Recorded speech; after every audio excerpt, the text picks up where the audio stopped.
Então tá. Quando veio a ideia de falar sobre conhecimento, indo nessa linha do E3, do eu, equipe, empresa e tal, eu comecei a pensar como é que essa coisa do conhecimento começou a fazer sentido para mim, assim. Eu me considero um grande compartilhador, assim, na verdade tudo que isso é uma constatação minha, assim, todas as atividades que eu tenho hoje na minha vida, elas envolvem algum processo de compartilhamento de informação. Seja na música, na literatura, no trabalho com tecnologia, no trabalho na parte mais de gestão, tudo acaba ligando para isso, assim. E aí, foi interessante, assim, na reflexão que eu fiz, que eu falei, puxa, mas será que o conhecimento... eu estudei muito sobre o pensamento Lean lá, o pensamento da Toyota, e aí vinha nessa questão de que o Lean é um processo, um sistema para eliminação sistemática de desperdícios através da melhoria contínua, sempre com foco no cliente. Legal. Mas para eu melhorar continuamente, eu preciso perceber coisas. Para conseguir perceber coisas, eu preciso de capacidade. Para ter capacidade, eu preciso ter conhecimento. Então daí eu falei, será que o conhecimento é a força para fazer com que os desperdícios sejam eliminados, né? E aí eu comecei a olhar para dentro e tentar ver como nos meus processos de mudança o que estava aparecendo, né? E eu me ancorei demais na PNL quando eu comecei a me olhar para poder fazer os meus processos de mudança. E na PNL, apesar da galera ficar lá ensinando muito de técnica e etc e tal, o que me chamou sempre a atenção na PNL eram 3 aspectos, que era um processo de perceber aquilo que eu já faço e eu não vejo que faço, e aí eu começo a tomar consciência, eu faço tal coisa, né?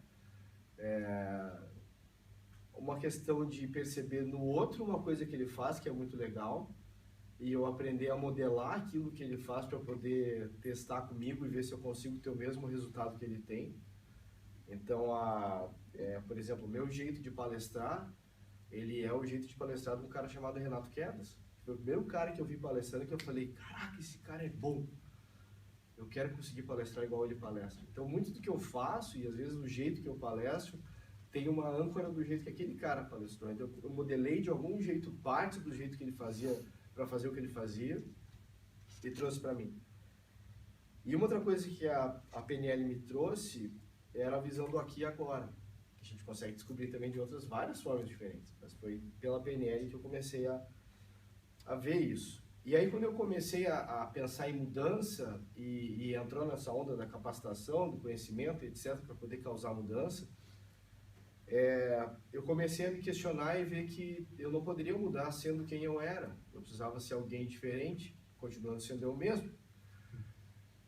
Meio alucinógeno o negócio. Mas aí a gente começa a ver o seguinte, eu posso criar identidades diferentes. Quem é esse Daniel que eu quero ser? Esse Daniel que eu quero ser, quais são as capacidades que ele tem? No que ele acredita? Quais são as crenças dele? O que está limitando ele? O que não limita ele? Como é que esse cara se comporta? Como é que ele enxerga o ambiente em volta dele? E aí eu comecei a prestar atenção nessas coisas e ver assim que, puxa, legal, eu consigo mudar as coisas. Pode estar chovendo lá fora, mas aqui está tranquilo. Pode estar sol lá fora e aqui eu estou sofrendo. E eu falei, caraca, tá tudo ligado. Quando eu estava jogando tênis, eu estava ganhando do meu professor de 5-0, né? Anderson. E aí, quando eu estava 5-0, ele... Era para ter acabado o treino, tinha acabado o tempo. Ele jogou a bola e falou assim, beleza, é a tua chance de fazer no pneu ou não. Que é quando a gente ganha de 6-0 da pessoa. E eu não consegui ganhar de 6-0, ele fez o game. E aí ele falou assim, me explica o que aconteceu. Eu falei, eu me perdi. Quando o jogo estava 30-30, era para eu ter batido uma bola como eu bati todas as outras durante as últimas meia hora do jogo, e aquela bola eu bati errado e ele conseguiu fazer o outro ponto, ele ganhou o game.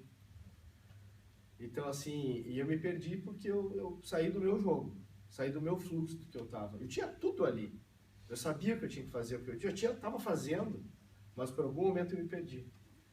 E aí o que eu tinha que fazer no próximo game, que foi o que eu fiz em todos os outros games, era voltar para aqui e para agora para continuar jogando do jeito que eu estava jogando. Então, nota que é muito louco essa coisa que a gente tem.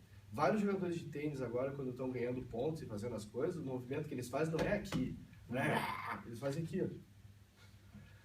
Então, que traz essa questão da força mental que tem. E aí é muito louco, porque eu tento trazer essa metáfora do jogo esportivo para o jogo do dia a dia. Onde é que estão as vitórias e derrotas que a gente faz no dia a dia? A gente não sai dando pulo, batendo assim com o outro, dando high five no meio da empresa quando consegue alguma coisa. Poderia. A gente poderia fazer várias coisas assim. Mas não é muita questão daquele ambiente ali, né? Mas internamente, muitas vezes, a gente sente assim.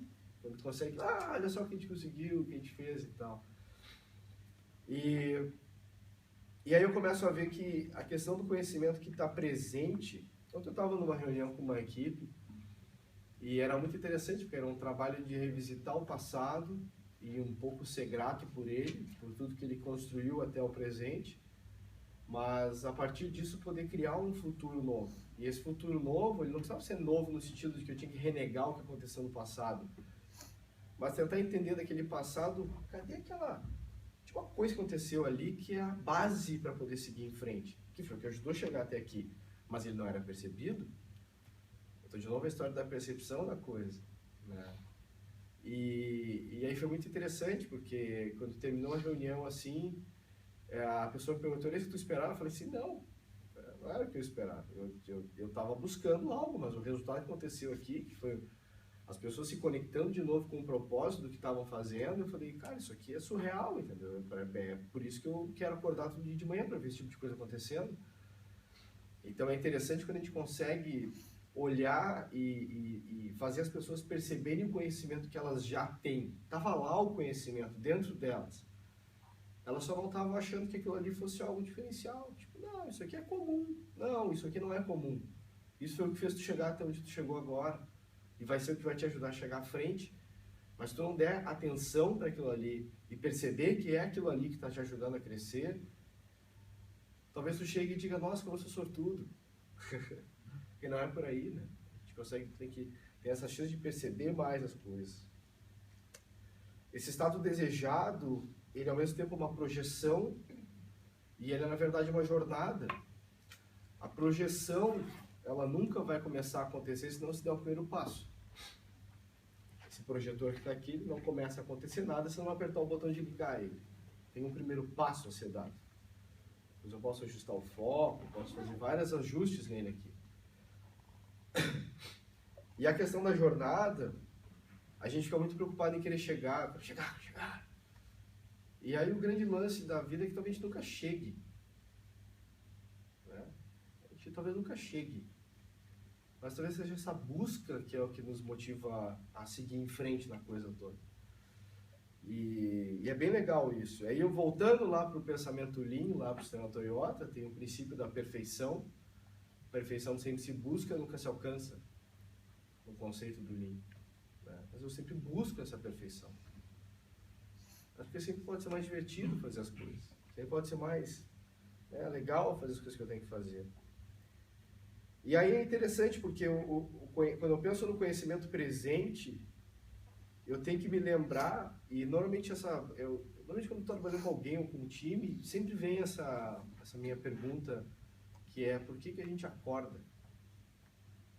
Né? E por que a gente acorda pode ter vários sentidos. Pode ser porque eu acordo de manhã, ou porque que eu faço um acordo com alguém que eu trabalho para poder chegar em algum objetivo.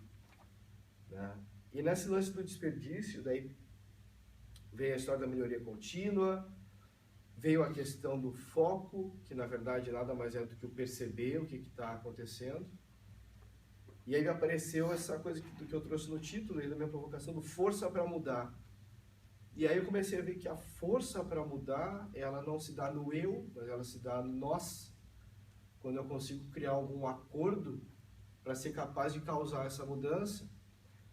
Mesmo quando eu estou jogando tênis, que é um esporte individual, eu tenho que entrar em acordo com os vários eus que estão rolando aqui dentro. Tem o Daniel inseguro, tem o Daniel que quer acabar logo com esse ponto, tem o Daniel que está querendo, calma, manda mais uma cruzada para esse cara, ele vai errar a próxima. Subo na rede ou não subo? Ataco agora ou não ataco? Fico na defensiva ou não? Né? E é muito legal, porque quem assiste um jogo de tênis pensa que está todo mundo sempre atacando. Mas depois a gente começa a perceber que não, ele está se defendendo, agora ele está atacando, agora ele está tentando...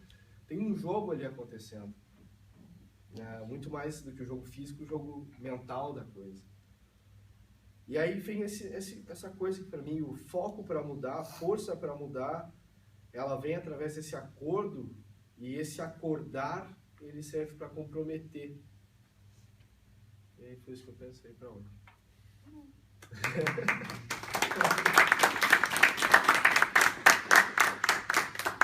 Show de bola. E aí, galera que está assistindo aí, assiste outros vídeos da neud.com. Até a próxima.